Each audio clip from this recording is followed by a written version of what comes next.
ఇవి 3 రకాలుగా అలవడతాయి. ఒకటి, అలవాటు నుంచి నేర్చుకోవడం. ఉదాహరణకి, బిడ్డకు రోజూ స్వీట్స్ తెచ్చే తండ్రి ఉంటే, తండ్రి వస్తున్నాడంటే స్వీట్స్ ఇవ్వడం కోసమని బిడ్డ అర్థం చేసుకుంటాడు. అందుకు ఏమాత్రం జంకు సందేహం లేకుండా ఎదురెళ్ళి అవి అందుకుంటాడు. బెల్ కొట్టగానే లంచ్ అన్న విషయం మొదటి రోజే నేర్చుకుంటాడు. ఇంట్లో చుట్టాలందరూ ఉండగా తనేడిస్తే తల్లి ఏమడిగితే అదిస్తుంది అన్న విషయం బిడ్డకు ఒకసారి అర్థమవగానే అతడు రెండోసారి తప్పక అలాగే చేస్తాడు. మొండితనం వల్ల ఏదైనా సాధించగలం అన్న ధీమా వస్తే ఆ పద్ధతినే అవలంబిస్తాడు. దీన్నే కండిషనింగ్ అని కూడా అంటారు. 2, తప్పుల ద్వారా నేర్చుకోవడం. ఏదైనా నేర్చుకోవడంలో తప్పు తోడ్పడుతుంది. 1కి 2 సార్లు తప్పులు దొర్లినా చేసిన పనినే రకరకాల పద్ధతులు మార్చి చేయడం వలన నైపుణ్యత పెరుగుతుంది.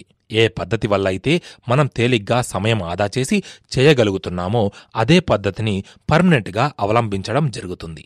వాహనాలు నడపడం, కుట్టు మిషన్ నేర్చుకోవడం, సైకిల్ తొక్కడం, ఈత కొట్టడం, వంట చేయటం లాంటి వాటికి ఈ పద్ధతి తోడ్పడుతుంది. 3, తార్కిక జ్ఞానం అలవర్చుకోవడం. దీన్నే ఇంగ్లీష్లో ఇన్సైట్ఫుల్ లెర్నింగ్ అని అంటారు. ఓ చిక్కు సమస్యను తార్కికంగా ఆలోచించి ఓ వినూత్నమైన పరిష్కారం కనుక్కోవడం దీని లక్షణం. మన సమస్యకు పరిష్కారం ఓ ఫ్లాష్లా తడుతుంది. ఎంత ఆలోచించినా అంతుబట్టని పరిష్కారాలు ఏదో పనిలో బిజీగా ఉన్నప్పుడు కూడా ఓ మెరుపులా స్ట్రైక్ అవుతాయి. ఆర్కిమెడీస్ తన ప్రిన్సిపల్ ఆఫ్ గ్రావిటీని, న్యూటన్ తన లా ఆఫ్ గ్రావిటేషన్ని ఈ విధంగానే కనుగొన్నారు. ఏదైనా కొత్త విషయం, పరిష్కారం, సమాచారం హఠాత్తుగా నేర్చుకోవడం ఈ మెకానిజం యొక్క ప్రత్యేకత. చాలా డిసిప్లైన్డ్గా, ట్రైన్డ్గా ఉన్న వ్యక్తులు మాత్రమే ఇంత క్లిష్టమైన సమస్యలకు మెరుపుల్లాంటి పరిష్కారాలు పట్టుకోగలరు. వేల మంది మనుషులు తాము బాత్టబ్లోకి దిగగానే నీళ్లు ఉబికి వస్తాయి అన్నది గమనించి ఉంటారు. కాని ఆర్కిమెడీస్ మాత్రం దానినుంచి స్పెసిఫిక్ గ్రావిటీని కనుగొన్నాడు. యాపిల్ చెట్టు నుంచి రాలిపడడం అనేది కోట్లాది మంది సాధారణంగా చూసే విషయమే. కాని ఒక న్యూటన్ మాత్రమే అది భూమ్యాకర్షణ శక్తి వల్ల అని తెలుసుకున్నాడు. ఇలాంటివి చాలా అరుదు. ఇది కేవలం మనిషికి మాత్రమే భగవంతుడు ఇచ్చిన వరం. ఇతర 2 మెకానిజమ్స్ పశువులకు కూడా వర్తిస్తాయి.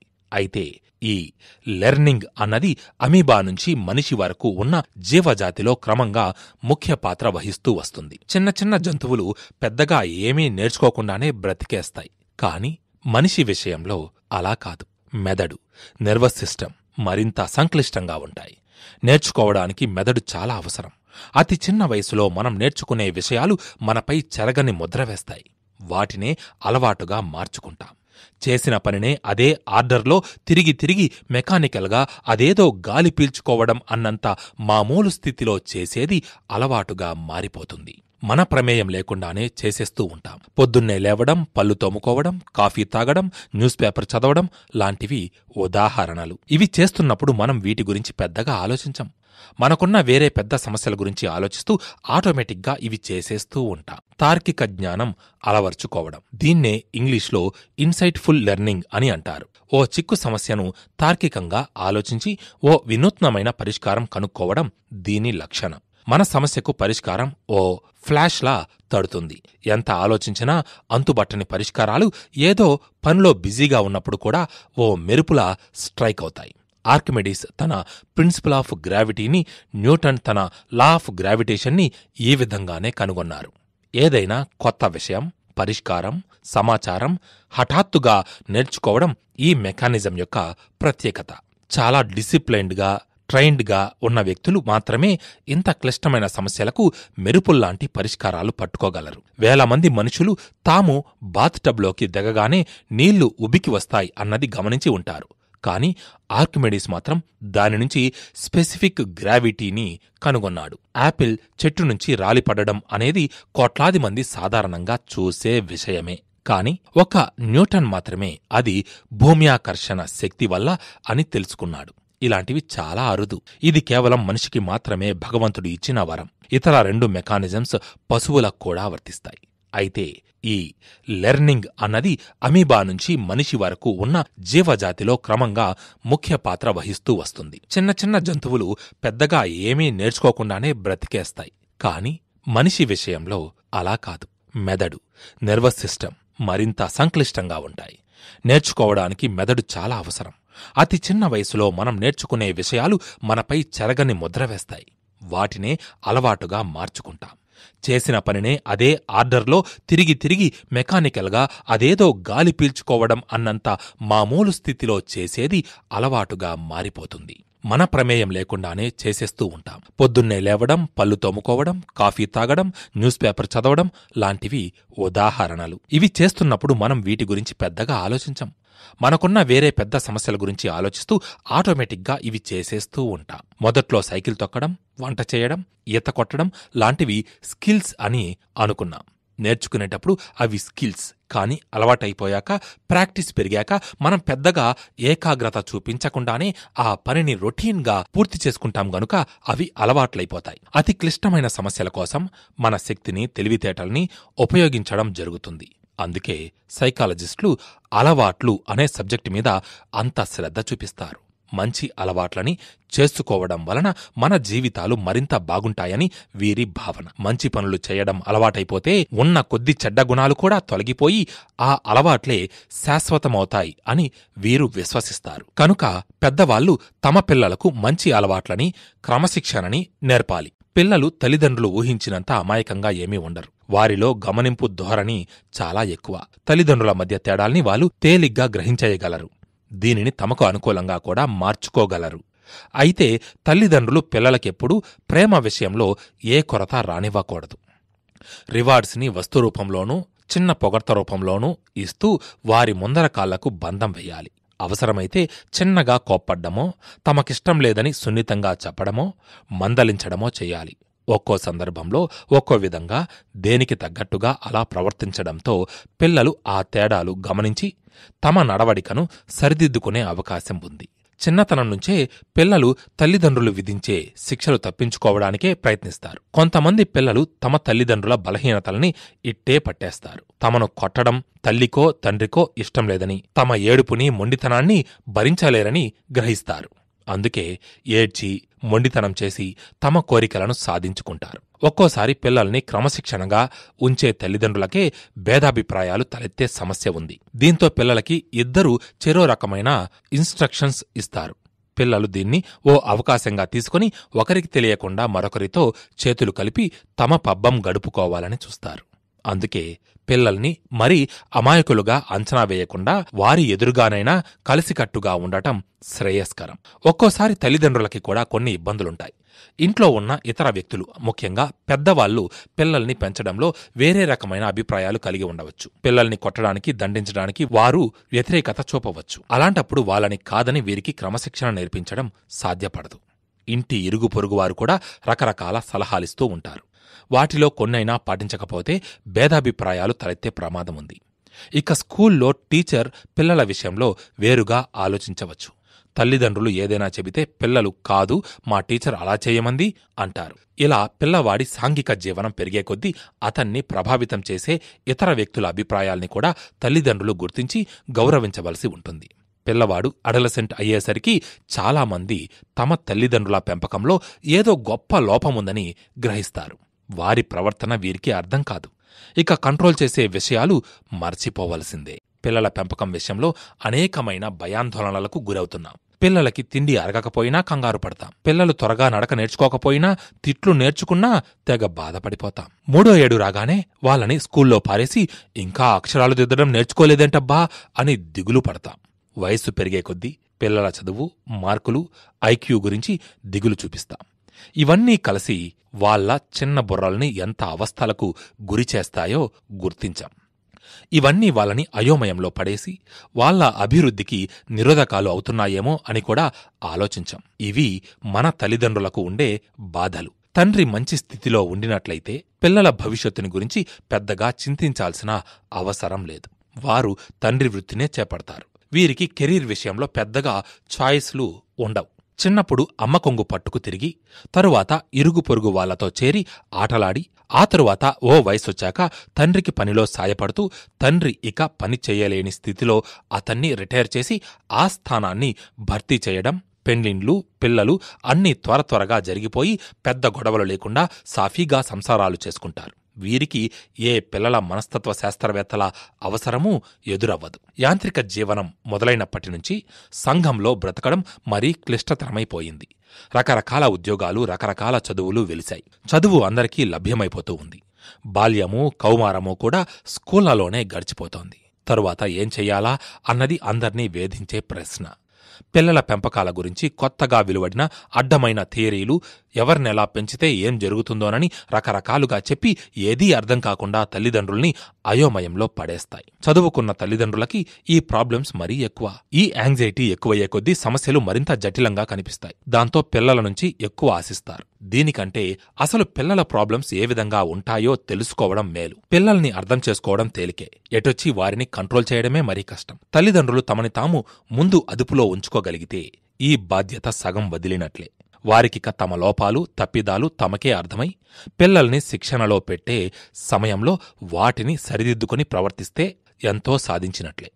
అసలైన గొప్ప విజయమేంటంటే పిల్లల్ని క్రమశిక్షణలో పెడుతూ కూడా ఇంట్లో ఆహ్లాదకరమైన, ఆనందకరమైన వాతావరణాన్ని నెలకొల్పడం. స్వచ్ఛమైన ప్రేమలాగే గౌరవించడం అనేది కూడా ఓ వ్యక్తి మరో వ్యక్తికి ఇచ్చే కానుక. మనం ఓ వ్యక్తికిచ్చే విలువ అతడి వ్యక్తిత్వంపై ఆధారపడి ఉంటుంది. మనం ఎవరినైనా గౌరవించడం మొదలుపెడితే వారికి కూడా మన మీద ప్రేమ, గౌరవం కలుగుతాయి. గౌరవం ఇచ్చిపుచ్చుకోవడం అనేది మానసిక సంబంధాలను పెంచే మొట్టమొదటి చర్య. ఆ తరువాతే ప్రేమ, ఆప్యాయతలు మొదలవుతాయి. మన పిల్లలని మనం గౌరవించడం అనేది ఎంతో ముఖ్యం. ఇక్కడ గౌరవించడం అంటే వారి అభిరుచుల్ని ప్రోత్సహించడం, వారికి వారి అభిప్రాయాలకు విలువ ఇవ్వడం అని అర్థం.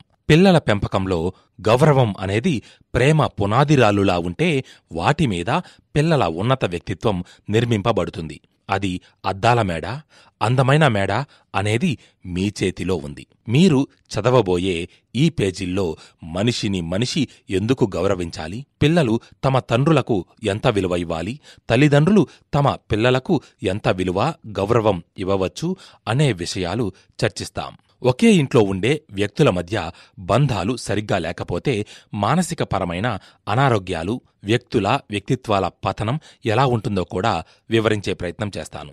అసలు పిల్లలంటే ఎవరు? ఈ ప్రశ్న మీకు విచిత్రంగా కనబడవచ్చు, వినబడవచ్చు. ఇందులో విచిత్రం ఏమీ లేదు. ఈ ప్రశ్నకు మీరు ఇచ్చుకునే సమాధానం బట్టి మీ మనసులో పిల్లలకు ఎలాంటి స్థానం ఉందో అర్థమవుతుంది. సంసార వృక్షానికి కాసిన సంతాన ఫలాలు కొంతమంది తల్లిదండ్రులకు అనవసర ఫలాలైతే మరికొంతమందికి అవసరానికి పుట్టిన ఫలాలు. కొందరు అనురాగ ఫలాలు అని హృదయపూర్వకంగా చెబుతారు. మీరు ఏ వర్గానికి చెందినవారైనా మీ పిల్లలను మీరు అంతో ఇంతో ప్రేమగా చూసుకుంటారు. అందులో సందేహం లేదు. దుర్యోధనుడిని కూడా ధృతరాష్ట్రుడు ప్రేమగానే చూసుకున్నాడు కదా. జీవించడానికి, బ్రతకడానికి ఎంత తేడా ఉందో పిల్లల్ని కని ఏదో గాలికి పెంచడానికి, వాళ్లను ఉత్తమ వ్యక్తులుగా తీర్చిదిద్దడానికి మధ్య అంతే తేడా ఉంది. వరి మొక్కలనే ఉదాహరణగా తీసుకోండి. వడ్లను తీసుకెళ్లి కొన్నిటిని రాయలసీమలో, కొన్నిటిని రాజస్థాన్ ఎడారిలో, మరికొన్నింటిని గోదావరి తీరంలో ఉండే సారవంతమైన భూముల్లో చల్లండి. అవి చక్కగా పెరిగే అవకాశాలు గోదావరి తీరంలోనే ఎక్కువ. ఎందుకు అంటే మిమ్మల్ని గోదావరి తీరం వెళ్లి పిల్లల్ని కనమని చెప్పడం కాదు నా ఉద్దేశం. లోపం వడ్లలో లేదని చెప్పడమే నా అభిప్రాయం. భూమి చాలా సారవంతంగా ఉన్నా పెరుగుతున్న పైరుని రైతు సరిగ్గా పెంచి పోషించకపోతే పంట సరిగా రాదు. అంటే ఇక్కడ దోషం కష్టపడని రైతుదన్నమాట. గోదావరి తీరంలో పెరిగే పంటకి కూడా ఉపమానం వర్తిస్తుంది. కేవలం స్కూటర్ మీద పిల్లల్ని స్కూల్లో దింపి నెలకోసారి సినిమాకో, షికారుకో, పార్కుకో తీసుకువెళితే తమ బాధ్యత తీరిపోయిందని అనుకునే తల్లిదండ్రులు ఇలాంటి రైతులు. కడుపు నింపే పంటనే మనం ఇంత జాగ్రత్తగా చూసుకోవలసి వస్తుంది. అలాంటిది మన కడుపు పంట ఎంత జాగ్రత్తగా చూసుకోవాలనేది చాలామంది తల్లిదండ్రులు ఆలోచించవలసిన విషయం. పిల్లలు, వాళ్ల మనస్తత్వాలు ఎప్పుడూ ఒకటే. వాళ్లు పెరిగే పరిసరాలు, వాళ్లను పెంచే తల్లిదండ్రులు, సమిష్టి సహకారం వాళ్ల జీవితాలకు, వ్యక్తిత్వాలకు ఊపిరిపోస్తాయి. వాళ్ల మనసులు ఉత్త మట్టి ముద్దలు. మనమే ఆ మట్టిని ఆర్ద్రతాభావంతో తడిపి చక్కటి మూర్తులుగా తీర్చిదిద్దాలి. ఆ నైపుణ్యం, ఏకాగ్రత, ఓర్పు, సాధన తల్లిదండ్రులు కష్టపడి నేర్చుకుని ముందు తమ వ్యక్తిత్వాలను తాము తీర్చిదిద్దుకొని తరువాత పిల్లల వ్యక్తిత్వాలను తీర్చిదిద్దాలి. జీవితం ఒక యుద్ధరంగం. జీవితంలో పోరాడటం అనేది చిన్నప్పటినుంచి మొదలయ్యింది. పెద్దల చేత గౌరవించబడని పిల్లల మానసిక సంఘర్షణ గురించి అర్థం కావాలంటే మీరు యుద్ధరంగానికి చెందిన ఓ వాస్తవ గాథను చదవాలి. 1944 అక్టోబర్ నెలలో రెండో ప్రపంచ యుద్ధం జరుగుతోంది. అమెరికాకు చెందిన ఒక సైనిక దళ కమాండర్కు వైర్లెస్ ద్వారా ఒక సమాచారం అందింది. ఆ వార్త ప్రకారం ఫ్రాన్సులోని ఓ నగరాన్ని నాజీ సైనికులు ఆక్రమించుకున్నారు. ఆ నగరాన్ని తిరిగి ఫ్రెంచ్ వారు స్వాధీనం చేసుకుని నాజీలను ఓడించమని ఆ అమెరికన్ కమాండర్కు అధికారుల నుంచి సందేశాలందాయి. ఫ్రెంచ్ గూఢాచారులు ఎంతో కష్టపడి పంపిన మ్యాప్ కూడా ఆ కమాండర్కు ఇవ్వబడింది. ఆ మ్యాప్లో కేవలం ఆ నగరంలోని రహదారులు, సరిహద్దులు మాత్రమే కాక నాజీల సైనిక స్థావరాలు, మెషిన్ గన్లు మొదలైనవి ఉండే ప్రదేశాలు చాలా వివరంగా ఉన్నాయి. ఇంత అవసరమైన విలువైన సమాచారం దొరికినందుకు ఆ కమాండర్ సంతోషించాడు. ఆ నగరాన్ని తమ ఆధీనంలోకి తెచ్చుకోవడం ఎంతో అవసరం. కాని ఆ పని చాలా కష్టం. ఏమాత్రం తప్పు జరిగినా ఆ మ్యాప్ను సేకరించడానికి పడిన కష్టమంతా వ్యర్థమైపోతుంది. ఎంతోమంది సైనికులు తమ జీవితాలు కోల్పోతారు. నగరాన్ని జయించడానికి బయలుదేరే ముందు కమాండర్ ఆ మ్యాప్ను పరిశీలించమని ప్రతి ఒక్క సైనికుడిని ఆజ్ఞాపించాడు. ఓ గంట తరువాత వారిని పరీక్షించాడు. సైనికులందరూ అమోఘంగా అన్ని స్థావరాలు, రహదారులు గుర్తుపెట్టుకున్నారు. ఏదో 1-2 చిన్న విషయాల్లో తప్ప అందరూ అన్ని విషయాలను గుర్తుపెట్టుకోవడం ఆ కమాండర్కు చాలా ఆశ్చర్యాన్ని కలిగించింది. ఇందువల్లే వాళ్లు ఆ నగరాన్ని తేలికగా ముట్టడించి జయించి ఫ్రెంచ్ వారికి మళ్లీ అప్పగించారు. ఈ సంఘటన జరిగి 30 ఏండ్ల తరువాత మిలిటరీకి చెందిన ఓ పరిశోధకుడు ఈ వాస్తవ గాథ చదివి ఇటువంటిదే మరో ప్రయోగం చెయ్యాలనుకున్నాడు. అదే మ్యాప్ను ఓ 25 మంది టూరిస్టులకు ఇచ్చి పరిశీలించమన్నాడు. వాళ్లకు చాలా గంటల వ్యవధి ఇచ్చాడు. ఆ తరువాత వారిని పరీక్షించాడు. ఎవరూ సరిగ్గా గుర్తించుకోలేక విఫలమయ్యారు. ఇందుకు కారణం ఒక్కటే. ఈ పరీక్షలో విఫలమైతే ఆ టూరిస్టులకు జరిగే నష్టమంటూ ఏమీ లేదు. కాకపోతే వాళ్ల అహం కాస్త దెబ్బతింటుంది. అంతకుమించి ఇంకే నష్టం వాళ్లకి జరగదు. కాని సైనికుల విషయం అలా కాదు. వాళ్లు సరిగ్గా గుర్తుంచుకోలేకపోతే వాళ్ల ప్రాణాలే పోయుండేవి. తమకు ప్రాముఖ్యత, విలువ లేని చోట వాటిని పొందడం కోసం పిల్లలు పోరాడుతూ ఉంటే మనలో చాలామంది తల్లిదండ్రులు వాళ్ల పోరాటాన్ని చూస్తూ ఉంటారే తప్ప వాళ్ల భావాల గురించి తెలిసినా పట్టించుకోరు. పై పరీక్షలో సైనికులు విఫలమైతే వాళ్లు కోల్పోయేది వాళ్ల జీవితం. టూరిస్టులు కోల్పోయేది కొద్దిపాటి గర్వం. అలాగే ఈ జీవిత పోరాటంలో తల్లిదండ్రులు ప్రేక్షకుల్లా చూస్తూ ఉంటే వాళ్లు కోల్పోయేది వాళ్ల పిల్లల భవిష్యత్తునే. కాని పిల్లలు కోల్పోయేది మాత్రం వాళ్ల పూర్తి జీవితం. అసలు పిల్లలకు సమస్యలుంటాయి అనేది కొంతమంది తల్లిదండ్రులు గ్రహించరు. వారు అనుకోవడం ప్రకారం పిల్లలు బుద్ధిగా చదువుకొని పెద్దలను గౌరవిస్తే చాలు. బాల్య, యవ్వన దశలలో ఒక మనిషి కేవలం బుద్ధిగా చదువుకొని పెద్దలను గౌరవిస్తే చాలా, ఇంకేమీ అక్కర్లేదా? ఇదే ప్రశ్న నేను చాలామంది తల్లిదండ్రులకు వేశాను. వారిలో చాలామంది అవునండి, మా కాలంలో చాలా వెర్రిగా, అమాయకంగా పెరిగాం. ఇప్పుడు పిల్లలకున్న ఇన్నిన్ని వసతులు, ఎంజాయ్మెంట్లు మాకెక్కడివండి అంటూ ఉంటారు. పైగా మధ్యాహ్నం భోజనానికి 2 రొట్టె ముక్కలు సంచిలో ప్యాక్ చేసుకుని వెళ్లేవాళ్లం, ఆ విధంగానే పైకొచ్చాం అంటారు. మీరివన్నీ లేకుండా పెరిగుండొచ్చు. కాని మరిన్ని సౌఖ్యాలతో మీ పిల్లలని పెంచి జీవితంలో బాగా పైకి తీసుకురావచ్చని మీరెందుకు గ్రహించారు? తల్లిదండ్రుల పట్ల పిల్లలకు ఉండవలసింది భయం కాదు. తండ్రి ఆఫీసు నుంచి వస్తున్నప్పుడు పిల్లలు ఆడుకోవడం మానేసి పుస్తకాలు తీసుకుని గదిలోకి వెళ్ళిపోవడం చూస్తాం. ఆఫీసు నుంచి వచ్చి తమ పిల్లలు చదవకుండా కనిపిస్తే పిల్లలను గొడ్డును బాదినట్లు బాదేవారిని చూశాను. తమ పిల్లవాడు తమతో కొంచెం క్లోజ్గా ఉంటే గౌరవించడం మానేస్తాడని అనుకునే వాళ్ళని చూస్తే నవ్వాలో ఏడవాలో తెలియదు.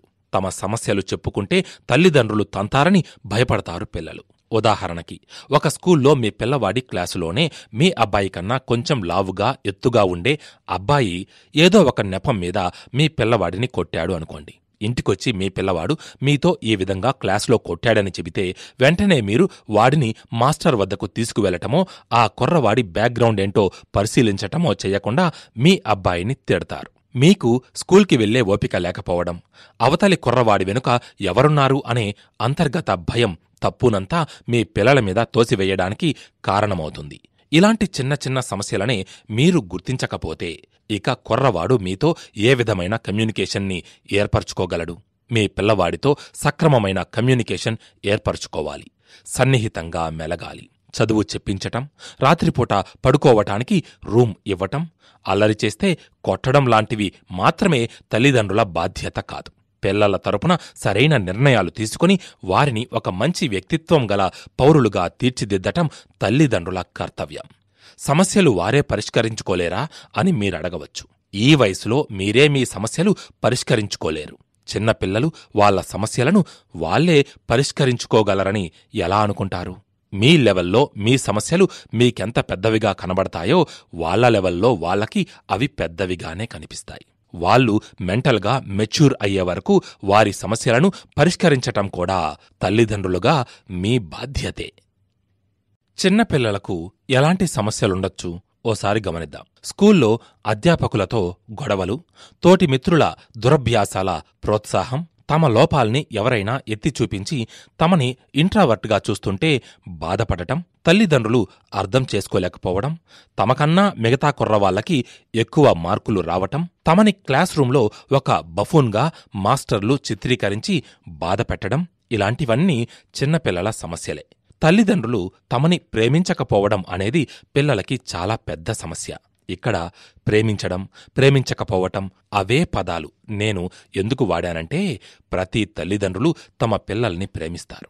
కాని అది బయటకు కనబడనివ్వరు. అలా బయటకు ప్రదర్శిస్తే ఎక్కడ తమ దగ్గర పిల్లలకి భయం తగ్గిపోతుందో అని సందేహిస్తారు. స్కూల్లో పిల్లలని దించి వాళ్ల నుదుటి మీద ముద్దు పెట్టుకుని టాటా చెప్పి లోపలికి పంపుతున్న తల్లిదండ్రులని మీ పిల్లవాడు చూస్తే తనకు లేని ఒక సౌఖ్యం తోటి మిత్రుడికి కలుగుతున్నందుకు మానసికంగా బాధపడతాడు. మీరేమో పిల్లవాడు స్కూల్కి వెళ్తుంటే ముద్దు పెట్టుకోవటం అంతస్తుకో తాహతకో భంగంగా భావిస్తారు. క్రీస్తు కాలం నుంచి ఈ రోజు వరకు ప్రతి తల్లి తండ్రి తమ పిల్లలకు ఇవ్వగలిగినవి చాలా మిగిలి ఉన్నాయి.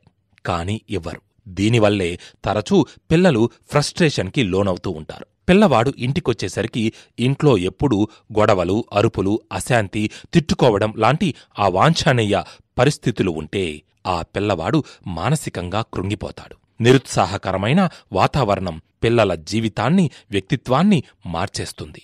తల్లిదండ్రులు దురలవాట్లకు లోనై తమ తాగుడుకో లేక స్టీలు సామాన్లు వాడిని ఇంటి ముందు కూర్చోబెట్టుకుని గంటల తరబడి మాట్లాడే తల్లో అయితే ఆ పిల్లల సమస్యలు ఓ పట్టాన తీరవు. ఓ కుటుంబంలో పుట్టిన ఓ కుర్రవాడి పేరు రాజు అనుకుందాం. రాజు చదువులో ఎప్పుడూ ఫస్ట్ ర్యాంక్ తెచ్చుకునేవాడు. అతని తండ్రి రోజూ తాగి భార్యని కొట్టేవాడు. రాజు ఏదైనా భరించేవాడుగాని తల్లిని కొట్టడం మాత్రం అతడికి నచ్చేది కాదు. చిన్నపిల్లవాడుగా ఉన్నప్పుడు ఆ విషయం చెప్పడానికి కాస్త భయపడ్డా కొంచెం పెద్దయ్యాక తండ్రికి ధైర్యంగా చెప్పాడు.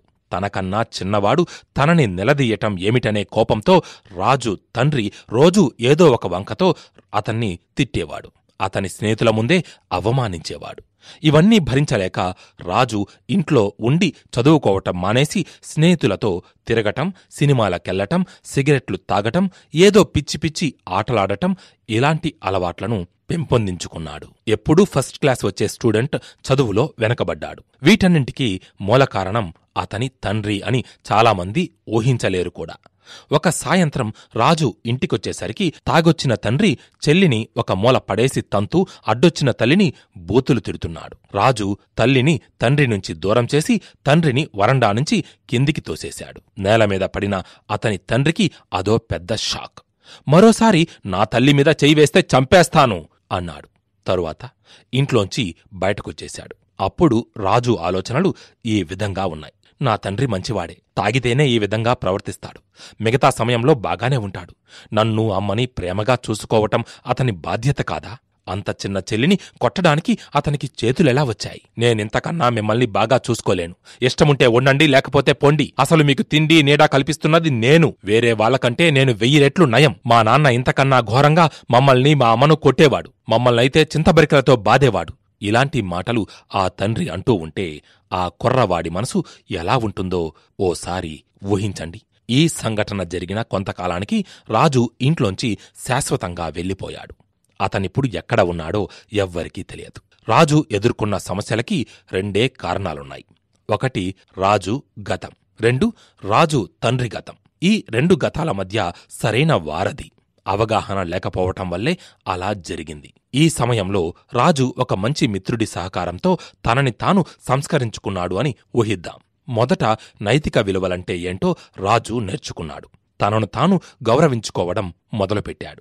జీవితాంతం తనను ఎవరో ఆదరించాలి, తనని ప్రేమించాలి అనుకున్న రాజు ముందు తనని తాను ప్రేమించుకోవటం మొదలుపెట్టాడు. తనంటే ఏమిటో ఒక అవగాహనకొచ్చాడు. తన స్నేహితులను ప్రేమించటం మొదలుపెట్టాడు. రాజు స్వభావంలో మార్పు ఎన్నో ఆశ్చర్యజనకమైన మార్పులకి దారితీసింది. ఒకరోజు రాజు ఇంటికి తిరిగి వచ్చాడు. తన తండ్రితో సమాన స్థాయిగా మాట్లాడటం మొదలుపెట్టాడు. ఇక్కడొక పిల్లవాడిలా కాకుండా తనే తండ్రి పొజిషన్లోకి వెళ్లి తండ్రిని కొడుకుని చేసి తండ్రి మనస్తత్వం మీద అడల్ట్ చైల్డ్ సైకాలజీ ప్లే చేశాడు. ఒకే సమస్య పట్ల 2 ప్రతిస్పందనలు. రాజు తండ్రి. రాజు కథ మరీ అతిగా ఉంది. చాలామంది నమ్మకపోవచ్చు. ఇది కథ కాబట్టి, రచయిత ఊహించి చెప్పింది కాబట్టి రకరకాల ట్విస్టులతో ఒక అందమైన ముగింపుకి దారితీసింది. కాని నిజ జీవితంలో కూడా మనం ఆలోచించుకోవాల్సిందల్లా, మనం రాజు పొజిషన్లో ఉన్నామా లేక రాజు తండ్రి పొజిషన్లో ఉన్నామా అని. ఒకవేళ మనం గాని రాజు తండ్రి పొజిషన్లో ఉంటే ఈ కథకి ఇన్ని ట్విస్టులు అవసరం లేదు. మనల్ని మనం ఒక్కసారి అవగాహన చేసుకుంటే రాజు జీవితంలో ఎన్నో సంవత్సరాలను ఇంకా ప్రొజెక్టివ్గా తయారుచేసి ఉండేవాళ్లం. ఎందరో పిల్లలు రాజు అనుభవించిన వేదన కన్నా ఎక్కువ వేదన అనుభవిస్తున్నారు. అందుకే వారు పెద్దయ్యాక చాలా దుర్భరమైన పరిస్థితిలో బ్రతుకుతున్నారు. చిన్నతనంలో గట్టి పునాది ఏర్పడిన మనుషులందరూ పెద్దయ్యాక ఏ చిన్న సమస్య వచ్చినా తల్లడిల్లిపోవడం, చిన్న చిన్న ప్రాబ్లమ్స్కే విపరీతంగా టెన్షన్ పడడం లాంటి మానసిక రోగాన్ని అనుభవిస్తున్నాడు అంటే చిన్నప్పుడు అతని తల్లిదండ్రులే కారణం అనేది నిర్వివాదాంశం. ఈ పుస్తకం రాస్తున్న రోజుల్లో నేను చాలామంది తల్లిదండ్రులతో చాలా క్యాజువల్గా ఈ విషయం ప్రస్తావించేవాడిని. మీ పిల్లలు మీ పట్ల ఎందుకు వ్యతిరేక భావంతో ఉన్నారు అని చూచాయిగా అర్థంగా వచ్చేటట్లు అడిగేవాడిని. చాలామంది తల్లిదండ్రులు చెప్పిన ఏకైక సమాధానం ఏమిటంటే, మా పిల్లలు చాలా ఆనందంగా ఉన్నారు, వాళ్ళకేమీ సమస్యలు లేవు అనేవారు. తరువాత ఏ డిన్నర్ టైంలోనో పార్ట్ టైంలోనో వారి పిల్లలను పిలిచి ఇదే విషయం ప్రస్తావిస్తే నొక్కి అడిగితే ఆ పిల్లలు తమ తల్లిదండ్రుల పట్ల ఉన్న భావాన్ని నిర్మొహమాటంగా చెప్పేసరికి నా కళ్ల ముందే ఆ తల్లిదండ్రులు బిత్తరపోవడం చూశాను. చాలామంది తల్లిదండ్రులకు వాళ్ల పిల్లల విషయంలో ఏ సమస్య లేకపోవచ్చు. మన ఇంట్లో కరెంటు పోలేదని చెప్పి కొవ్వొత్తి కొనుక్కోకుండా ఉండం కదా. అలాగే పిల్లల సమస్యలను కూడా ముందే ఊహించుకుని వాటికి మానసికంగా ప్రిపేర్ అయి ఉండాలి. పిల్లల గురించి, వారి మానసిక స్థితి గురించి తెలుసుకోవడం ప్రతి తల్లిదండ్రుల కర్తవ్యం. ఏదైనా వచ్చినప్పుడు వాళ్ల మానసిక పరిస్థితి అంతా విశ్లేషించుకోవలసి వస్తుంది. సమస్య ముందు పెట్టుకుని విశ్లేషించుకోవడం మొదలు పెట్టకుండా ముందే మన పిల్లల గురించి మనం అంతా రికార్డు చేసుకున్నట్లుగా తెలుసుకుని ఉండటం చాలా మంచి పద్ధతి. చాలా మంచి కుటుంబమని, ఆ కుటుంబ సభ్యులందరూ చాలా గొప్పవారని, పేరు తెచ్చుకున్నవారని అనుకున్న ఇండ్లలో కూడా పిల్లల సమస్యలు ఉంటాయి. ఏ రోజు మా పిల్లలు ఇలా చెయ్యరు, ఇప్పుడిలా ఎందుకు తయారయ్యారో మాకు అర్థం కావడం లేదు అన్న తల్లిదండ్రులు ఎక్కడో ఏదో చిన్న విషయం మర్చిపోయి ఉంటారు. పిల్లలు ఈరోజు ఈ విధంగా బాధాకరంగా తయారయ్యారంటే వారి బాల్యంలో జరిగిన సంఘటనలో ఏదో తప్పు జరిగిందన్నమాట. చిన్నతనంలో తన తండ్రి తన పట్ల అవమానకరంగా ప్రవర్తించిన చిన్న సంఘటనని 15-20 సంవత్సరాల తరువాత కూడా గుర్తుపెట్టుకుని ఆస్తి పంపకాల సమయంలో నువ్వప్పుడు ఈ విధంగా చేశావు కదా అని గుర్తు చేస్తే ఎలా ఉంటుందో ఆలోచించండి. ఉదాహరణకి మీరు ఇంటికొచ్చినప్పుడు 2 స్వీట్స్ తెచ్చారనుకుందాం. వాటిని పిల్లలకివ్వకుండా భార్యకి ఒకటిచ్చి మీరొకటి తింటే తన తండ్రి తీసుకొచ్చిన స్వీట్ల విషయం కొడుకు గుర్తుపెట్టుకుని ఆ మరునాడు ఆ ఖాళీ ప్యాకెట్ చూసి తనకు రావలసిన ఆ చిన్న హక్కుని తల్లి తండ్రి కలిసి మోసం చేశారనే భావనకి వస్తాడు. ఈ ఫీలింగ్ ఓ 25 సంవత్సరాల తరువాత కూడా ఆ అబ్బాయికి గుర్తున్నా ఆశ్చర్యపోనవసరం లేదు. Negative thinking. సామాన్యంగా చిన్నప్పుడు పిల్లలందరూ పాజిటివ్ థింకింగ్లోనే ఉంటారు. అబద్ధాలు ఆడకూడదు, లంచాలు తీసుకోకూడదు, పెద్దలను గౌరవించాలి, ఇలాంటి భావాలన్నీ వాళ్ళకి ఉంటాయి. ఒక్కొక్కప్పుడు వాళ్ళ ఈ భావాలు మారడానికి తల్లిదండ్రులే ముందుగా దోహదపడుతూ ఉంటారు. పక్కింటావిడ 5 రూపాయలు అప్పు కోసం వచ్చినప్పుడు మా దగ్గర లేవన్న తల్లి తరువాత కొడుకును తీసుకెళ్లి 500 రూపాయలిచ్చి చీర కొంటే ఈ 2 సంఘటనలకి కొడుకు మనసులో లింక్ ఏర్పడుతుంది. ఈ విధంగా పిల్లవాడు పెద్దవుతున్న కొద్దీ కరప్ట్ అవుతాడు. ప్రముఖ వేదాంతి మంచి చెడుల మధ్య వ్యత్యాసాన్ని అతి గొప్పగా వాక్యంలో విశ్లేషించాడు. ఈ ప్రపంచంలో చెడు అనేది జరగకుండా ఉండాలంటే మంచివాళ్లు తమ పనులు చెయ్యడం మానేయాలి అని. ప్రతి తల్లి తండ్రి పిల్లవాడిని ఎలా చదివించాలి, ఎలా పెంచాలి అని ఆలోచిస్తారే తప్ప పిల్లవాడి సమస్యని ఎన్ని కోణాల నుంచి ఆలోచించవచ్చు, ఎన్ని సమాధానాలు రాబట్టవచ్చు అని ఆలోచించరు. ఎడ్యుకేషన్ వేరు, లిటరసీ వేరు, చదువు వేరు, విజ్ఞానం వేరు. భారతదేశంలో చాలామంది చదువుకున్న వాళ్ళున్నారు, చాలామంది జ్ఞానులు లేరు. ఈ తేడాని మనం తప్పనిసరిగా గుర్తించాలి. 2 ఆడపిల్లలు పుట్టిన తరువాత వెంటనే 3వ పిల్లవాడి కోసం ప్రయత్నించే తల్లిదండ్రులు ఒక ఆడపిల్ల పుట్టగానే చాలా భయపడిపోయి మగ సంతానం కోసం 6 నెలలకే ప్రయత్నించే తల్లిదండ్రులు గొప్ప తల్లిదండ్రులు కాలేరు. దేశానికి మనమెంత ద్రోహం చేస్తున్నాం అన్న కనీస ఆలోచనలేని తల్లిదండ్రులు వీళ్ల పిల్లలని సరైన రీతిలో తీర్చిదిద్దుతారనుకోవడం భ్రమ. చాలామంది తల్లిదండ్రులు పిల్లలని అక్షరాస్యులుగా చెయ్యడానికి పూనుకుంటారే తప్ప జ్ఞానులుగా తయారు చెయ్యడానికి ప్రయత్నించరు. పెండ్లైన 3-4 ఏండ్ల వరకు పిల్లలను కనకూడదు.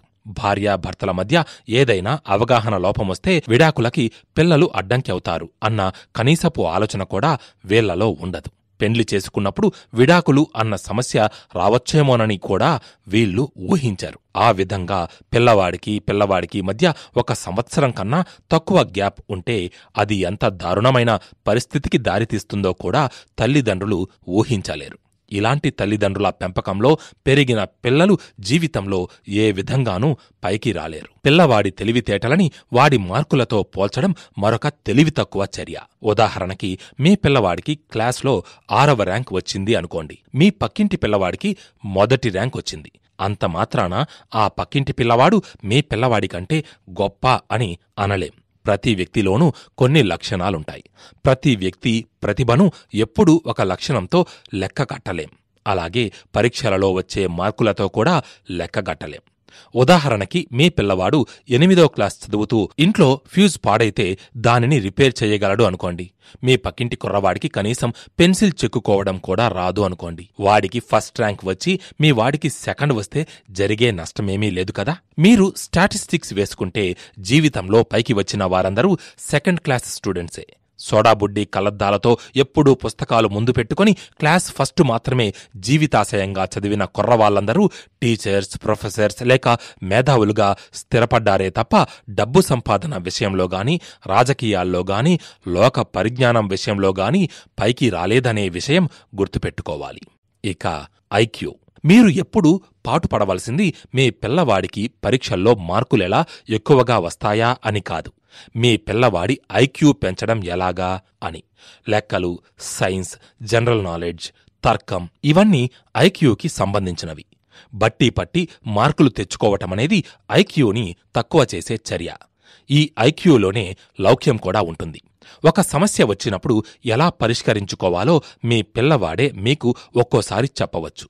మీ పిల్లవాడి ఐక్యూ జీవితం పట్ల అవగాహన, ఒక నిర్దిష్టమైన మార్గంలో గమ్యం వైపు చేరుకోవడం ఇవన్నీ సరిగ్గా సాగుతున్నాయో లేదో తెలుసుకోవాలంటే మీరు మీ పిల్లవాడిని ఇప్పుడు చెప్పుకోబోయే కోణాల్లో పరిశీలించాల్సి ఉంటుంది. ఎవరైనా ఏదైనా చేస్తే యుక్తాయుక్తాలు ఆలోచించకుండా మీ పిల్లవాడు గుడ్డిగా అనుకరిస్తున్నాడా, మీ పిల్లవాడి స్నేహితుడు సిగరెట్ తాగితే బావుంటుందిరా అనో సిగరెట్ తాగటం మగతనానికి చిహ్నమని చెప్పినా మీ పిల్లవాడు వెంటనే దానికి అలవాటు పడ్డాడా, మీ పిల్లవాడు తరచూ అబద్ధాలాడుతున్నాడా, మీ పిల్లవాడిలో స్వార్థం ఎక్కువగా కనిపిస్తోందా, తన చెల్లెళ్లతోనూ అన్నలతోనూ ప్రవర్తించేటప్పుడు ఏ విధమైన స్వార్థం చూపిస్తున్నాడా, మీ పిల్లవాడు అవసరమైన దానికన్నా తక్కువగా మాట్లాడుతూ ఆలోచనలో పడుతున్నాడా, మీ పిల్లవాడికి ఆత్మాన్యూన్యతా భావం ఉన్నట్లుగా కనబడుతోందా, చిన్న చిన్న విషయాల్లో కూడా గట్టి నిర్ణయాలు తీసుకోలేకపోతున్నాడా, తన గురించిన నిర్ణయాలు కూడా మీ మీద గాని, తోటి స్నేహితుల మీద గాని, పెద్దవాడి మీద గాని విడిచిపెడుతున్నాడా? మీ పిల్లవాడికి స్కూల్లో ఎలాంటి పేరుంది? మంచి పేరు లేదా? పిరికి, అందర్లోనూ కలవడు లాంటి పేర్లున్నాయా? టీచర్లకి అతని మీద ఎలాంటి అభిప్రాయం ఉంది? మంచిది లేదా? మీ పిల్లవాడికి అవసరమైన దానికన్నా ఎక్కువ పాళ్లలో కోపం, చిరాకు ఉన్నాయా? ఎక్కువగా రోదిస్తున్నాడా? పట్టుదల లేకపోవడమనేది మీ పిల్లవాడిలో ఎక్కువగా కనిపిస్తూ ఉందా? ఏదైనా ఒక విషయాన్ని సాధించాల్సి వచ్చినప్పుడు దాన్ని సాధించలేక అకారణంగా ఆ నెపాన్ని ఎవరిమీదైనా తోసేస్తున్నాడా? ఎక్కువగా తన స్నేహితుల గురించి మీ దగ్గర పొగుడుతూ మాట్లాడుతున్నాడా? ఈ ప్రశ్నలన్నిటికీ సమాధానం అవును అన్నట్లయితే మీ పిల్లవాడిని పెంచడంలో మీరేదో తప్పు చేస్తున్నారన్నమాట. మీ పిల్లవాడిని సరైన రీతిలో పెంచవలసిన బాధ్యత మీది. ఇంతకుముందే చెప్పుకున్నట్లు విజ్ఞానపరమైన చదువు వేరు, అక్షరాస్యత వేరు. మనలో చాలామంది పిల్లలను అక్షరాస్యులుగా చేస్తున్నారే తప్ప విజ్ఞానవంతులుగా తయారు చేయడానికి ప్రయత్నం చెయ్యడం లేదని ఇంతకుముందే చెప్పడం జరిగింది. ఇప్పుడు చెప్పిన లక్షణాలన్నీ ఎక్కువగా గౌరవం, ప్రేమ, ఆదరణ లభించని ఇండ్లలో పెరిగిన పిల్లల్లోనే కనిపిస్తాయి. ఏ తల్లిదండ్రులు మనస్ఫూర్తిగా తమ పిల్లలు ఈ రకమైన అవాంఛనీయ సంఘటనలు ఎదుర్కోవాలని కోరుకోరు. తల్లిదండ్రులకు తెలియకుండానే ఇంట్లో ఆ పరిస్థితులు అలుముకొని ఉంటాయి. వేలకు భోజనం అమర్చి స్కూలుకి పంపిస్తే పని అయిపోయిందని భావించడం సరికాదని ఇంతకు ముందే చెప్పడం జరిగింది. అదేవిధంగా పక్కింటి పిల్లలతో పోల్చి తమ పిల్లలని ఎలా అదుపులో పెడుతున్నారు, ఏ విధంగా ఫస్ట్ మార్కులొస్తున్నాయి అన్న విషయం గూర్చి రీసెర్చ్ చేయడం మాని మనలో లోపాలని, మన పిల్లల్లో లోపాలని అంచనా వేసుకుని సరిదిద్దుకోవడం మంచిది. తరువాత గౌరవం. ఈ గౌరవం అనే పదమంటేనే చాలా గౌరవం. అసలు ఒక వ్యక్తి పట్ల ఏ కారణాల వల్ల మనం గౌరవం చూపాలి? ఈ ప్రశ్నకు సమాధానం చాలా తేలికగా చెప్పొచ్చు. శంకరాభరణం సినిమాలో శంకరశాస్త్రి వేషం అద్భుతంగా వేసిన జెవి సోమయాజులు మన గదిలోకొస్తే ఒక విధమైన గౌరవంతో లేచి నిలబడతాం. అది ఒక రకం గౌరవం. అలాగే ఒక బాబానో స్వామీజీనో మన ఇంటికి వస్తే ఒక్క మారు లేచి నిలబడతాం. ఇది ఒక రకం గౌరవం. మన బాస్ మన ఇంటికొస్తే వేరే విధంగా ప్రవర్తిస్తాం. ఇన్ని గౌరవాలను రకరకాలుగా ప్రదర్శిస్తున్న మనం మన పిల్లల పట్ల గౌరవంగా ప్రవర్తించాం. మీకు ఆశ్చర్యంగా ఉండొచ్చు. పిల్లల పట్ల గౌరవం ఏమిటి? నిజానికి సంవత్సరానికో 6 నెలలకో వచ్చే ఓ వ్యక్తి పట్ల మనం చూపే గౌరవం కన్నా జీవితాంతం మనం కలిసుండే వ్యక్తుల పట్ల ఇంకా ఎక్కువ గౌరవం చూపాలి. గౌరవం అనేది ప్రేమలో ఒక భాగం మాత్రమే. ఉదాహరణకి మీ పిల్లవాడు మీ దగ్గరికి వచ్చి క్రికెట్ మ్యాచ్కి వెళ్తాను అన్నాడు అనుకోండి. అప్పుడు క్రికెట్ మ్యాచ్ ఏంట్రా అనకుండా తను ఆ క్రికెట్ మ్యాచ్కి ఎందుకు వెళ్లాలనుకుంటున్నాడు, తన అభిమాన క్రికెట్ ప్లేయర్ ఎవరు అన్నవి తెలుసుకోవాలి. ఆ అబ్బాయి క్రికెట్ ప్లేయర్ కాకపోవచ్చు, కాని క్రికెట్ను స్ఫూర్తి పొంది లెక్కల్లో ఎక్కువ మార్కులు తెచ్చుకోవచ్చు. ఈ విధంగా మనం ఊహించలేని లింకులు పిల్లల్లో ఉంటాయి. ఆ లింకులు గ్రహించి వాళ్ల పట్ల మసలుకోవడమే మనం వాళ్ళకిచ్చే గౌరవం. గౌరవానికి ప్రేమ తోడైతే అది శాశ్వత బంధం అవుతుంది. ఇక పిల్లల పెంపకం. ఒక తండ్రి తన కూతురు చెయ్యి పట్టుకుని విసుగ్గా గదిలోకి తీసుకెళ్తాడు. లాగి చెంపదెబ్బ కొడతాడు. తల్లి అడ్డుగా వస్తుంది. అయినా పట్టించుకోడు. ఆ పిల్లకి 13 ఏండ్ల వయసుందని కూడా మర్చిపోతాడు. మరోసారి నీ గది ఇంత చండాలంగా ఉంటే నువ్వీ ఇంటిలోకి అడుగుపెట్టవు. వారం రోజుల నుంచి చూస్తున్నాను. 4 గంటలకి స్కూల్ అయిపోతే 6 గంటల వరకు ఇంటికి రావడం లేదు. ఈ రోజంతా ఇంట్లో కూర్చొని నీ రూమ్ సద్దు అని మళ్లీ కొడతాడు. తల్లి ఏదో చెప్పబోతుంది. నువ్వేం సమర్థించక్కర్లేదు అంటూ కసురుకుంటాడు. ఎందుకు కొన్ని ఇండ్లలో ఇంత కఠినత్వం కనబడుతుంది? మరికొన్ని ఇండ్లలో ఎందుకు శాంతిగా ఉంటుంది? 13 ఏండ్ల వయసున్న పాప 4 గంటలకి స్కూల్ అయిపోతే 6 గంటల వరకు రాకపోతే అది నిజంగా తండ్రి వ్యాకులపడవలసిన విషయమే. దానికి కారణం ఆ పిల్లకి మిగతా స్నేహితురాలతో కలిసి చదువుకోవాలి అన్న కోరిక అయ్యుండొచ్చు, లేదా కొత్తగా పరిచయమైన ఒక కుర్రవాడైనా అయ్యుండొచ్చు. ఈ రెండింటికి హస్తిమ శకాంతం అంత తేడా ఉంది. తన కూతురు తప్పు చేస్తున్నది, తనని దండించాలి అన్న భావనతో రూమ్ నీట్గా లేదని వంక చెప్పి కొట్టనవసరం లేదు. అదే తన కూతురు ఎందుకు స్కూల్ నుంచి ఆలస్యంగా వస్తున్నదో తెలుసుకోగలిగితే అది మంచి పని అయితే సమర్థించవచ్చు.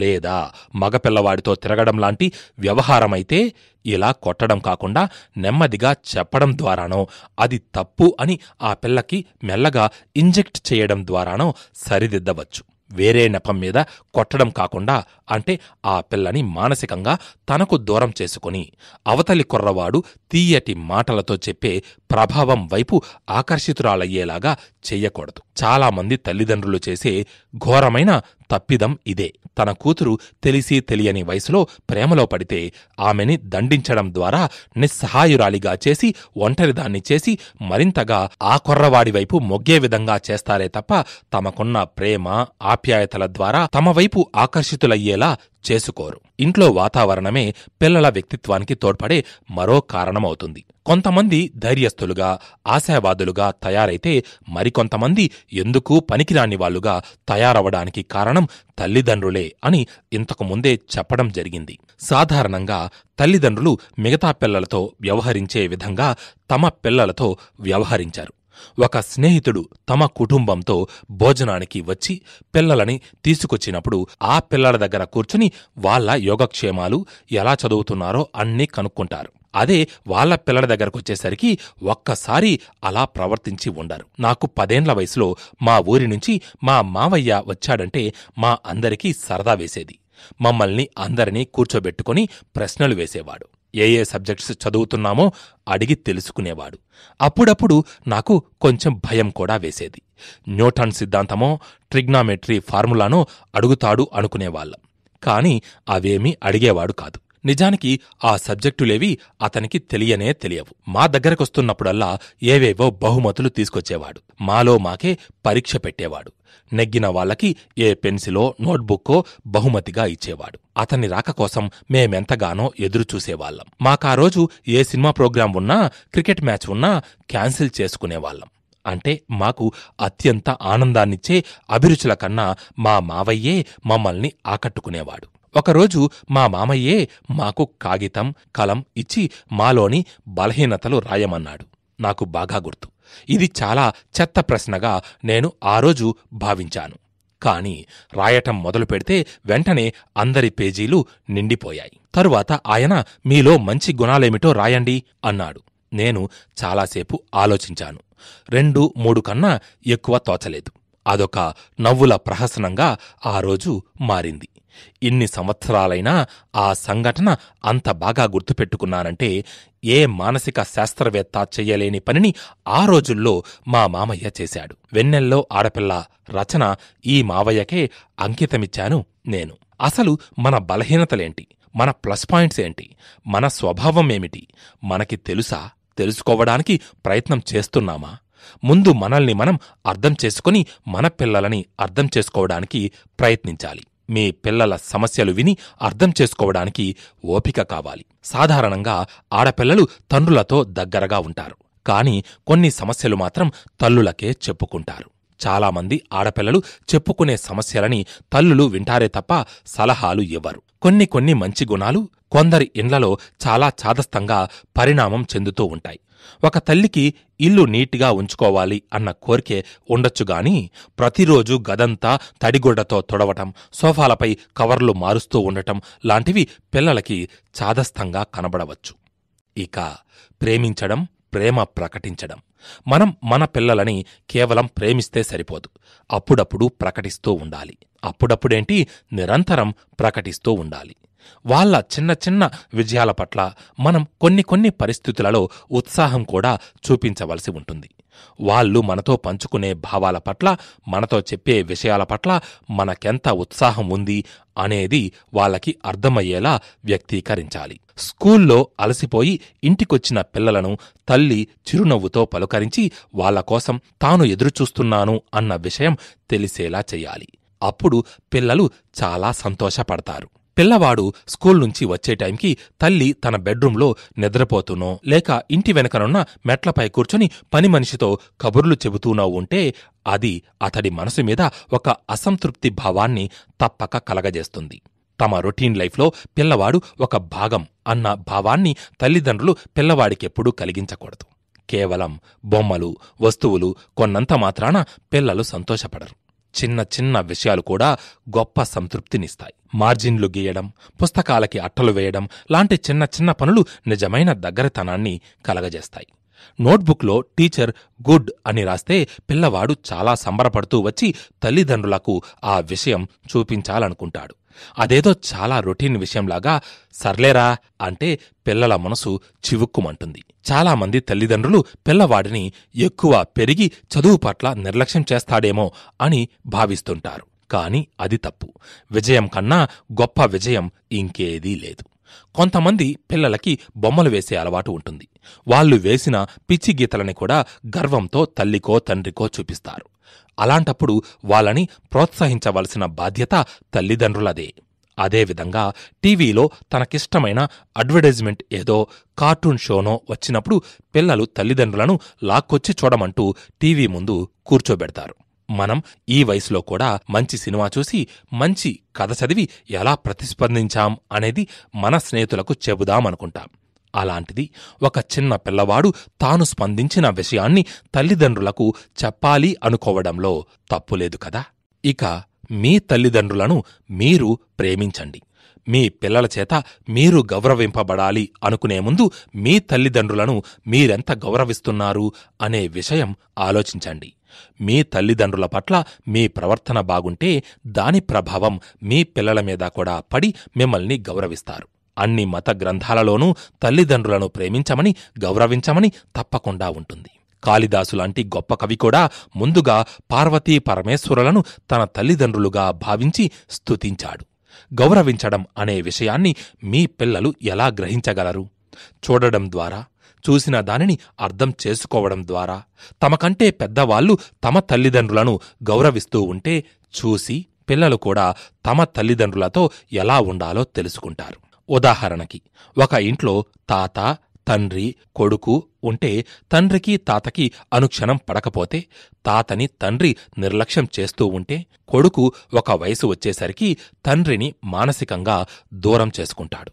ఇదే థీమ్ మీద ఒక సినిమా కూడా వచ్చింది. మీ అమ్మగారో నాన్నగారో మిమ్మల్ని ఏదైనా ప్రశ్నించినప్పుడు మీకు చిరాకు వేసి వాళ్లకు ఎదురు తిరిగినట్లు మాట్లాడారనుకోండి. ఈ సంఘటన మీ పిల్లలు చూస్తే వారికి మీ మీద ఉన్న గౌరవం, విలువ తగ్గిపోతాయి. అదేవిధంగా నవ్వులాటకైనా నువ్వు మా పిల్లవాడివి కావురా అనకండి. చాలామంది ఇళ్లలో పిల్లల్ని నువ్వు మాకు పుట్టలేదురా అనో, ఆసుపత్రి నుంచి తెచ్చామనో, ఎవరో చచ్చిపోతే తీసుకొచ్చామనో, అక్కయ్య తాలూకు బిడ్డవనో చెబుతూ జోక్స్ వేస్తూ ఉంటారు. పిల్లవాడు బాధపడి మంచమెక్కి రక్కుతూ కొడుతూ మారాం చేస్తే అదేదో గొప్ప ఘనకార్యంలా మురిసిపోతూ ఉంటారు. కాని ఇలాంటి చిన్న చిన్న జోకులు, నీకు మా పిల్లవాడయ్యే అర్హత లేదు, మా పిల్లవాడిని మేము ఇంతకన్నా గొప్పగా ఊహించుకుంటాం అని ఇండైరెక్ట్గా ఆ పిల్లవాడితో తల్లిదండ్రులు చెప్పినట్లుగా భావం వస్తుంది. మీలాంటి కొడుకు ఉండటం మాకెంతో అవసరం అని ఇండైరెక్ట్గా పిల్లలకి తెలియజేస్తూ ఉండాలి. కాని ఎంతమంది తల్లిదండ్రులు ఇలా చేస్తారు? మరికొంతమంది తండ్రులు ఇలా అంటూ ఉంటారు, మా తల్లి తండ్రి మా కోసం ఏమీ చెయ్యలేదు, మమ్మల్ని శ్రద్ధగా పెంచలేదు, వాళ్ళు మాకు డబ్బు కూడా సరిగ్గా ఇచ్చేవారు కాదు, మేం కష్టపడి చదువుకున్నాం, కష్టపడి పైకొచ్చాం అని వాళ్ల పిల్లలతో చెబుతూ ఉంటారు.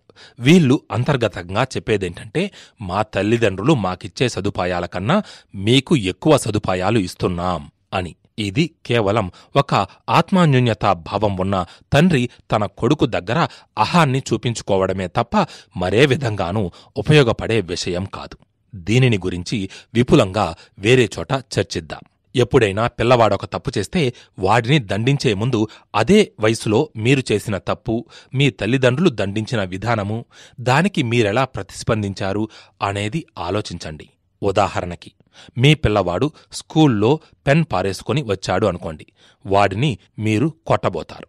మీరు అదే వయసులో పెన్ పారేసుకుంటే స్కూల్ నుంచి ఇంటికి వస్తూ మీరెంత బాధపడ్డారో, ఆ విషయం ఇంట్లో చెప్పడానికి మీకెంత భయం వేసిందో, దానిపట్ల మీ తండ్రి రియాక్షన్ ఏంటో గుర్తు తెచ్చుకోండి. మీ తండ్రి ఆ రోజు మిమ్మల్ని ఎలా కొట్టకుండా, పోన్లేరా పెన్ను పారేయడమనేది నువ్వు అనుకుని చేసింది కాదు, ఇంకెప్పుడూ అలా అజాగ్రత్తగా ఉండకు అని గుర్తుపెట్టుకుని మరుసటి రోజు మీకోసం ఒక కొత్త పెన్ను తీసుకువస్తే మీరెంత ఆనందంగా ఉండేవారో ఆలోచించండి.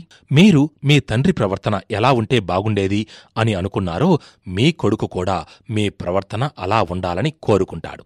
మీ తండ్రిని మీరు చిన్నప్పుడు సంస్కరించలేకపోయారు, కాని ఈ వయసులో తప్పకుండా మీరు మిమ్మల్ని సంస్కరించుకోగలరు. మిమ్మల్ని అశ్రద్ధ చేసిన తల్లిదండ్రుల వల్ల మీకు కలిగిన బాధ, అశాంతి పూర్తిగా పోవాలంటే అందుకు ఏకైక మార్గం మీ తల్లిదండ్రులను గౌరవించడమే. ఇందుకు ఉదాహరణగా రామాయణం తీసుకోండి. ఏ కైకేయి అయితే తను అడవులు పాలవడానికి మూల కారణమయ్యిందో ఆ కైకేయినే రాముడు ఎక్కువ గౌరవించాడు. నేను శ్రీరామచంద్రుణ్ణి కాదండి, అంత గొప్ప గుణం నాకు లేదు అని మీరు అనవచ్చు. ఒక క్షణం ఆలోచించండి. తీవ్రంగా ద్వేషించి ఆవేశపడి టెన్షన్కు లోనైతే మీ శారీరక మానసిక ఆరోగ్యాలు పాడవటమే తప్ప దానివల్ల ఎవరికీ ఏ లాభమూ లేదు. అలా చేసే కంటే కాస్త సహనంతో తల్లిదండ్రులను పలకరించగలిగే మీరు సంతోషంగా ఉండడమే కాక మీ పిల్లల దృష్టిలో కూడా మీ విలువ పెరుగుతుంది. చాలామంది తమ తల్లిదండ్రులతో కోపంగా మాట్లాడకపోయినా తిట్టకపోయినా నిర్లిప్తంగా ముభావంగా ప్రవర్తిస్తూ తమ యొక్క అసంతృప్తిని తెలుపుతూ ఉంటారు. ఇది అన్నిటికన్నా దారుణమైన పరిస్థితి. ముసలి వయస్సులో ఏ వ్యక్తి అయినా తన వాళ్ళు తనతో ఆప్యాయంగా మాట్లాడాలని, దగ్గరగా సన్నిహితంగా ఉండాలని కోరుకుంటారు. వాళ్ళని తమ మౌనంతో ముభావంతో బాధపెట్టడం కసాయితనం కన్నా ఎక్కువ. మీరు మీ తల్లిదండ్రులకి దూరంగా వేరే ఊర్లో ఉన్న పక్షంలో రోజూ ఫోన్ చేసి వాళ్లతో మాట్లాడక్కర్లేదు, మర్యాద చెయ్యక్కర్లేదు. వాళ్ళింకా జీవించి ఉన్నారనే విషయం మీకు గుర్తున్నట్లు వాళ్ళకి ప్రేమగా ఉత్తరాలు రాయడం ద్వారా వాళ్ళని మీరు మర్చిపోలేదని, ప్రేమిస్తున్నారని వాళ్ళకి తెలిసొస్తుంది. ఇలాగే మీ పిల్లవాడికి కూడా గౌరవించడం ద్వారా ఆనందింపజేయవచ్చు. ఇలాగే మీ పిల్లవాడిని కూడా గౌరవించడం ద్వారా ఆనందింపజేయొచ్చు. ఇంత చిన్న చిన్న విషయాలే వాళ్ళకి తృప్తిని కలిగిస్తాయి. మీ పిల్లవాడు 10-12 దాటినవాడైతే ఉదాహరణకి వాడి స్నేహితులను కూడా ఒకరోజు మీ ఇంటికి పిలిచి లంచ్ గాని డిన్నర్ గాని ఇవ్వచ్చు. ఎప్పుడూ మీ స్నేహితులు లేక మీ భార్య స్నేహితురాండ్లు ఇండ్లకొచ్చి అర్ధరాత్రి వరకు పార్టీలు చేసుకుంటూ ఉంటే మీ అబ్బాయి ఒంటరితనంగా ఫీలవుతూ ఉంటాడు. ఇలాంటి పార్టీలు తప్పనిసరైనప్పుడు మీ పిల్లవాడి కంపెనీ కూడా ఎంటర్టైన్ చేయవలసిన బాధ్యత మీది. అలాగే మీ అబ్బాయి వాళ్ళ స్నేహితులింటికి ఏదైనా పార్టీకి వెళ్తానంటే అదేదో చెడిపోయే కార్యంగా భావించి వద్దని నిరాకరించకండి. ఒక శృంగారంలో తప్ప మిగతా అన్ని విషయాలలోనూ మీ పిల్లలని వీలైనంతవరకు కలుపుకుంటూ ఉండండి. మీరంతా కలిస్తేనే ఒక కుటుంబం. ఆ తరువాతే బయట వాళ్ళకెవరికైనా. తిరిగి తల్లిదండ్రుల విషయానికొస్తే మీ బాల్యంలో మీరు స్కూల్ నుంచి రాగానే మిమ్మల్ని ప్రేమతో కౌగిలించుకున్న మీ తల్లిదండ్రులు, మీకే అనారోగ్యమో వస్తే మీ తల్లి మీకు చేసిన సేవలు లాంటి మంచి జ్ఞాపకాలను గుర్తు చేసుకోండి. మీ తల్లిదండ్రులు మీకేదో చెయ్యలేదనే భావాన్ని విడిచిపెట్టి వాళ్ళు మీకు చేసిన సహాయాలను గుర్తు తెచ్చుకోండి. ఏ మనిషి పరిపూర్ణమైన వ్యక్తి కాడు, అలాగే తల్లిదండ్రులు కూడా. తల్లి అంటే శాంతానికి, సహనానికి మరో పేరులా ఉండాలి. తల్లి అంటే అసలెప్పుడు తప్పు చెయ్యని వ్యక్తి. తల్లి అంటే కొడుకు కోసం తన గుండెనైనా కోసిచ్చే వ్యక్తి. ఇలాంటివన్నీ మనం చిన్నప్పుడు పుస్తకాల్లో చదువుకుంటాం. కాని తల్లి కూడా ఒక స్త్రీయే. ఆమెకి సహజ మానవ గుణాలైన స్వార్థం, ద్వేషం, కోపం, అసూయ మొదలైనవి ఉంటాయి. వాటిని గుర్తించాలి. మీరు మీ తల్లిని ఏదో విషయం ప్రశ్నించారు. మీ తల్లి విసుక్కుంటూ ఏదో సమాధానం చెప్పింది. లేదా స్కూల్ నుంచి ఇంటికొచ్చేసరికి తల్లి పక్కింటావిడితో కరివేపాకు గురించో స్టీలు సామాన్ల వాడితో కబుర్లు చెబుతూనో కనిపించింది. లేదు, మీరు ఏదో చెప్పబోతుంటే గట్టిగా తిడితే మీరు మనసులోనే బాధపడతారు. ఇలా 3-4 సార్లు జరిగితే మీ ఇద్దరి మధ్య దూరం ఎక్కువవుతుంది. మీరు పుస్తకాలలో చదివిన దానికి, మనసులో అనుకున్న భావానికి ఇప్పుడు జరుగుతున్న దానికి చాలా తేడా ఉంటుంది. అయితే ఒక మనిషి విసుక్కోవటం గాని, కబుర్లు చెప్పడం ద్వారా రిలాక్స్ అవ్వడం గాని అసమంజసం కాదు. తల్లి అంటే సినిమాల్లో చూపిస్తున్నట్లుగా చాలా ఔన్నత్యంగా ఉంటుందనుకోవడం పొరపాటు. సినిమాల్లో తల్లి వేషాలు వేసిన నటీమణులు తమ ఇండ్లలో ఇంతకన్నా ఘోరంగా ప్రవర్తిస్తారు. ఏ లోపాలు లేని పరిపూర్ణమైన వ్యక్తిత్వం కలిగి ఉండాలనే అభిప్రాయమే సరైనది కాదు. మీలో, మీ బంధువుల్లో, మీ మిత్రుల్లో ఉండే లోపాలే మీ తల్లిదండ్రులలో కూడా ఉంటాయి. తల్లిదండ్రులతో భేదాభిప్రాయాలు కూడా అసహజమేమీ కాదు. కెరీర్ విషయంలో గాని, డబ్బులు ఎలా ఖర్చు పెట్టాలి అనే విషయంలో అయితేనేమి, గదిని ఎంత అందంగా అలంకరించుకోవాలి అనే విషయంలో అయితేనేమి చాలా భేదాభిప్రాయాలు వస్తూ ఉంటాయి.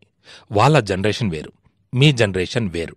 వాళ్ళు మీకున్న అభిరుచులని, మీ అలవాట్లని, మీ స్నేహితులని అర్థం చేసుకోలేకపోయుండొచ్చు. మీకు వాళ్ళకి ఉన్నది జనరేషన్ అనగా తరం భేదమే తప్ప వాళ్ళు మిమ్మల్ని అసహ్యించుకున్నట్లుగాని మీ పరిస్థితుల పట్ల కోపంగా ఉన్నట్లుగా గాని కాదు. వీలైనంతవరకు వాళ్ళు అర్థం చేసుకోవడానికి వీలయ్యే విధంగా వివరించి చెప్పండి. రోజూ కనీసం 15 నిమిషాల పాటైనా తల్లిదండ్రులతో మాట్లాడడమనేది అలవాటుగా ఉండాలి. ఒక 10 నిమిషాలు మీరు వాళ్లతో ఆహ్లాదకరంగా మాట్లాడితే ఆ అనుభూతి వాళ్ళకి 10 గంటల పాటు ఉంటుంది. నేను ఎంత గౌరవించినా ఎంత ప్రేమించినా మా అమ్మకు నాన్నకు ఎప్పుడూ అసంతృప్తే అని కొందరంటారు. మరికొంతమంది పెద్దవాళ్లైతే నా పిల్లలని వాళ్ళు అనగా నా తల్లిదండ్రులు అత్యంత గారభంగా చేసి పాడు చేస్తున్నారు, పిల్లలని ఒళ్ళో కూర్చోబెట్టుకుని కబుర్లు చెప్తూ గంటల తరబడి కాలక్షేపం చేస్తున్నారు అని వాపోతుంటారు. మానసికంగా ఒంటరితనాన్ని అనుభవిస్తున్న వృద్ధులు తమ మానసిక స్థాయితో పిల్లలని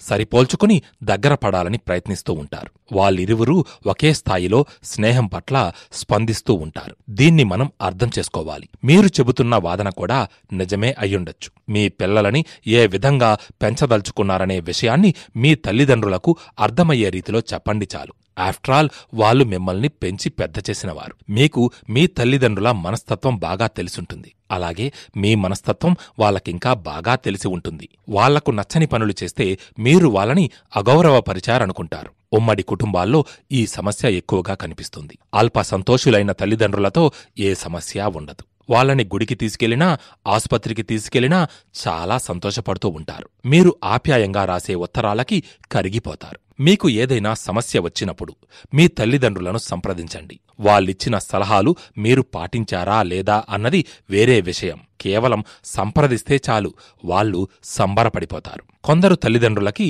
మీ పిల్లలకి వాళ్ల పేరు పెట్టాలనే కోరిక ఉంటుంది. దానివల్ల మీకొచ్చిన నష్టం ఏమీ లేదు. మీరు మీ పిల్లలకి ఏ పేరైతే పెట్టదలుచుకున్నారో దానికి మీ తల్లిదండ్రుల పేరు కలిపి నామకరణం చేసి రికార్డులలో మాత్రం మీకు ఇష్టమైన పేరు రాయించుకోవచ్చు. ఇది ఉభయత్రా ఆమోదయోగ్యమైనది కదా. కొందరు తల్లిదండ్రులు పిల్లల నుంచి ఏమీ ఆశించరు. పిల్లలు క్షేమంగా ఉండి అన్నీ మంచి పనులు చేస్తూ ఉంటే చాలనుకుంటారు. మరికొందరు తల్లిదండ్రులని ఏ విషయమూ తృప్తిపరచదు.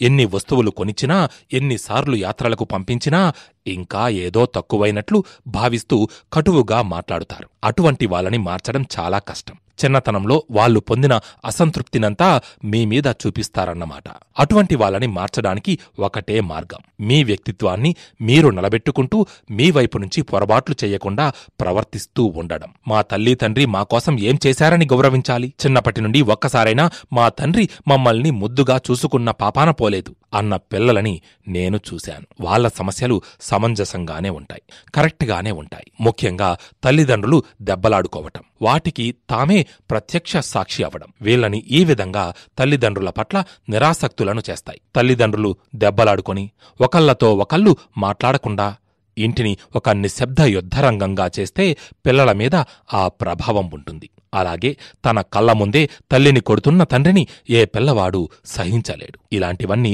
పిల్లల మీద చాలా చెడు ప్రభావాన్ని చూపిస్తాయి. ఇలాంటి పిల్లలు పెద్దవాళ్లైన తరువాత తమ అసంతృప్తిని జీవిత భాగస్వాముల మీద చూపిస్తుంటారు. నిత్యం అశాంతితో చిరాకుగా